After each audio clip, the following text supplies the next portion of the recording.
I recently just came from Vegas, LA.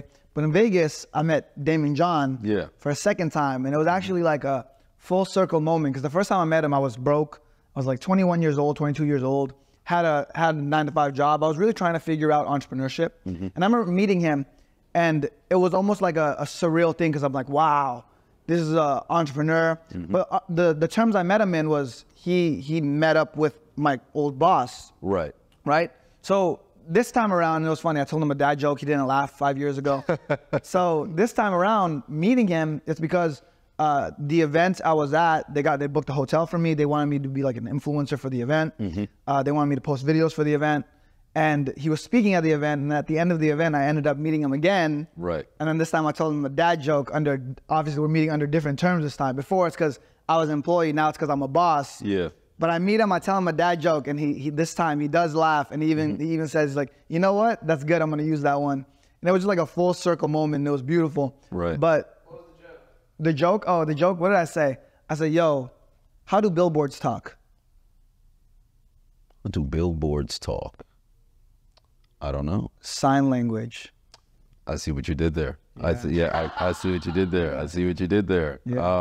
Yeah, that's what it was. It's clever. Yeah, why is I prepared, I'm not gonna lie. I was kind of nervous. I was like, man, I need to come with heat. I looked at like 7, 8 of them. What makes scarecrows good entrepreneurs? They stand still. No, they're outstanding in their field. Yeah, I've heard this one before. Why haven't I? No. It just went over my head. I should have said stoic. Do you know why in Norway they're putting barcodes on their ships? Oh, that's another one. Yeah. Oh, you're still going. Okay, so the barcodes. Yeah, in Norway they're putting barcodes on their ships. Barcodes on their ships. I don't know. So they can scan Scandinavian. Oh, yeah. It's that one. Right. The other two, they got my attention. This one here, not so much. Fine. All right, last one before we go. So my friend, she just got her real estate license. Now she's my homegirl. Wow. That one fucked him up. He was dying. I love the tension. Right? It's like, now she's my homegirl. You see what I did there? It's like, imagine if you were to repeat it. You heard what I said? I said, why? Because she's my homegirl. It's like Paulie Walnuts.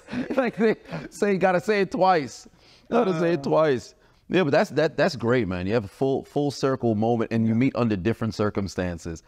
And if he had remembered, because oftentimes people don't. It's like, oh, well, you meet a bunch of different people. Right. But then now I meet you, you're at a completely different stage. Yeah. Now you look at that like, in reflection in the past of who you were then versus now, it really shows the growth. And what's wild is you see, there's almost an aura when it comes to this stuff too, because you see it in the pictures. We took a picture 5 years ago, took a picture recently at this event. And when you look at me, you see the aura of a completely different human being. And money will do that to you. Money, success, accomplishments will change you. Because before, like you see the way I'm standing, I'm kind of like this. I'm kind of like hunched over, right? And it's not that I wasn't confident or anything, but it just didn't show in my body language. Right. Like I might have thought it in my head, but either my body, my spirit, my soul didn't feel it. Because this time around, you see me and I'm kind of like smiling, chest up, head held high. Like there's no one else in the picture. Before it was a group of us that met him. This time around, it was just me and him standing in the picture. So it was cold, man. But it leads me to think too, I think that's part of the reason, right? Because you said part of that was like purpose and passion. People were talking about burnout. I hear this all the time. Like, how do you avoid burnout? You're running so many businesses. Don't you burn out? And I tell them burnout is for people that are doing something they don't love, something they're passionate about. Right. Because like I said, this past month, I feel like you don't run out of gas. You've been traveling back and forth. I went from Miami to LA to Vegas, back to LA, and I did a bunch of stuff. Every single day I was doing something. Yeah. There was never like a break in between. This is about 2 weeks, 3 weeks straight, right?